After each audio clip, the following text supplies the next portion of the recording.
When it comes to observations, there are those teachers who would rather avoid an observation at all cost and become extremely defensive about it, who want you to come and observe their best students and their best lesson. There are those who are mildly stressed by it, who put up with it, who would rather just get past it and forget about it. That's probably the majority. And then there are those who welcome it, who expressly ask for it, and who even ask you to come and observe their most difficult classes. Now, I want to ask you, which kind of teacher do you want to be when your administrator comes around and says, it's time to do an observation? In today's video, I'm going to give you 3 reasons why, from a director's point of view, observations are good and they are extremely valuable, not something that we should be apprehensive about. Before I jump into the major 3 reasons, I want to warmly welcome you to like and subscribe, because I will be posting more videos about how to transform yourself from a typical teacher to a teaching titan, and hopefully one day an especially effective administrator. Okay, so the first reason is, through the observation, we are building an objective, a picture as possible, which both you and I can reflect on after the fact. It's really hard to reflect objectively on your own lessons. You will tend to let yourself off the hook too easily. Now, of course, one director or administrator's opinion can also be subjective, so it might be helpful to ask other teachers or other administrators, or maybe even a parent, to observe your lessons from time to time, so you can really triangulate and form a clear picture of yourself as a teacher.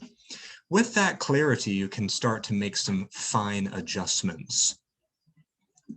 Second, the administrator who is coming to observe you, they are bringing with them to bear on the situation not their own perfection in teaching. They are not necessarily the ideal or the best, and hopefully they would admit that.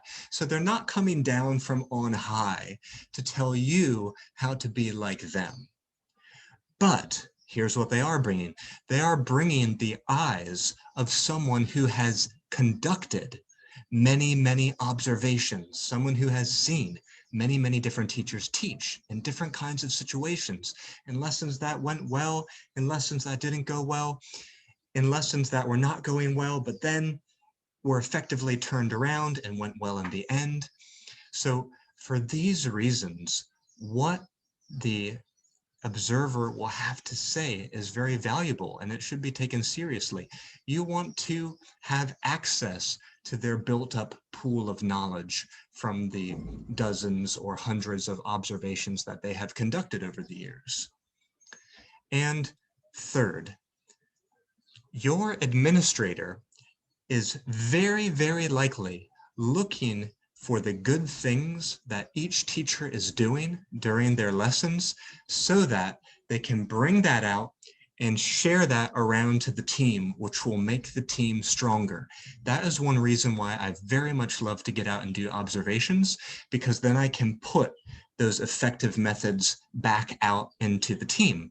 And sometimes I will say to another teacher in private, hey, this is a really good idea that I saw another teacher doing that I think would really help you to address that problem.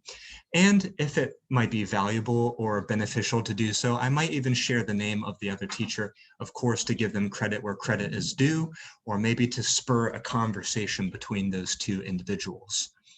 So, to transform yourself from typical teacher to a teaching titan, consider opening yourself up to observations. Figure out how to lower your defensiveness about them. Do not fear constructive criticism, but rather welcome it and use it to grow. Keep in mind that being observed many times will not only help you to become a better teacher, but it will prepare you to conduct effective observations yourself when your time to do that comes. And the reason why is because you will know what it is like to be on the other side of that. Okay, that's it for today's video, and I'll see you back here next time. Bye-bye for now.